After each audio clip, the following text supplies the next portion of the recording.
Hi, I'm Austin Wintory, and I had the immense privilege of collaborating with that game company and with Sony in writing the music for Journey. And in reflecting on this question of what the game means to me, I want to tell a quick story to illustrate what I think I learned from the experience, which ultimately is what Journey means to me.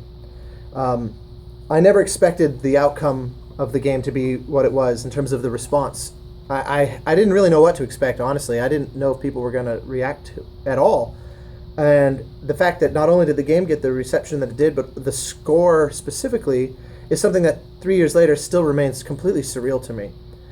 And one of the very most surreal offshoots of that reception was this invitation to perform the music all over the world with orchestras and ensembles and whatnot.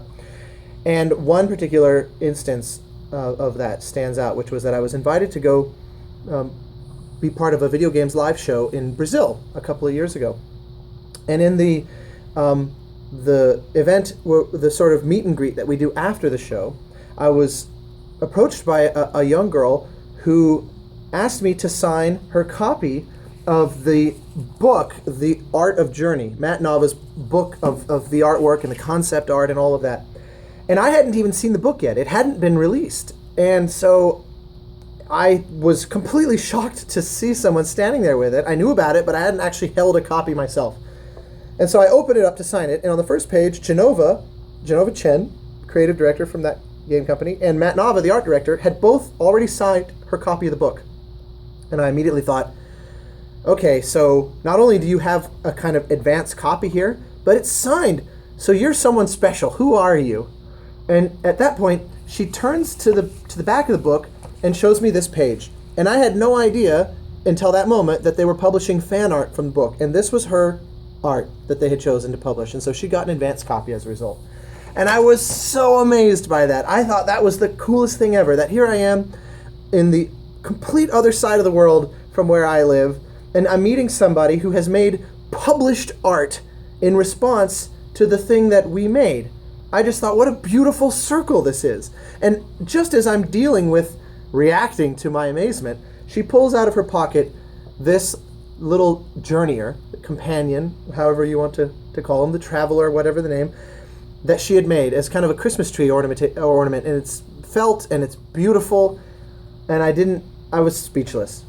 And she basically, in a little note, just saying thank you for visiting us in Brazil. Her name was Erica, and her name is Erica, I should say. And I was so touched by this, and it made me stop and really, in a flash, rethink everything, because here we had made a game that explored some universal ideas, but which we didn't know what to expect the response to be. And people had connected with it to the degree that they were doing gestures like this. And it made me realize this is what I want to do with the rest of my life. I want to aspire to make something that is worth having been made. And that's where I set the bar for if it's worth having been made. If it means something to somebody, that they engage with it and they want to be creative, and it makes them want to go make things of their own and express themselves. And really the dream, the ideal, is that they go off and do something with it that doesn't even need me in the picture anymore, where they can create something that facilitates some relationship of their own. Say we play a game that a couple play together, and then they later get married, or they fall in love, or whatever. And so that it's not even about me, it's not about us who made it, it's about them finding meaning through it as a vehicle and enriching their own life in a genuine way. And I think any kind of game, there's no genre restriction on this or anything of that sort. They don't all have to be games like Journey, in other words. But the idea is to conscientiously align myself with the goal to make something that matters, to make something that people take into their lives and can take their own ownership of.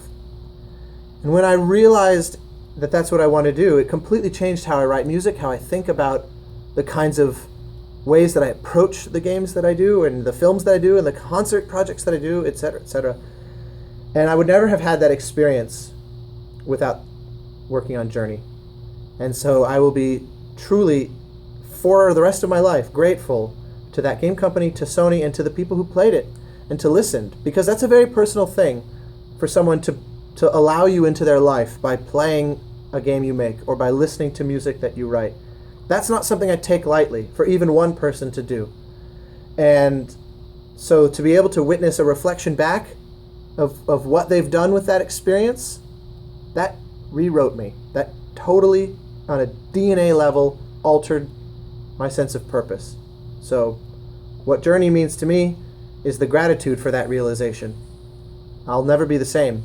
And to anyone who might watch this or who has played the game or might in the future play the game, and again to my collaborators in making it, I can only just say thank you again and again and again.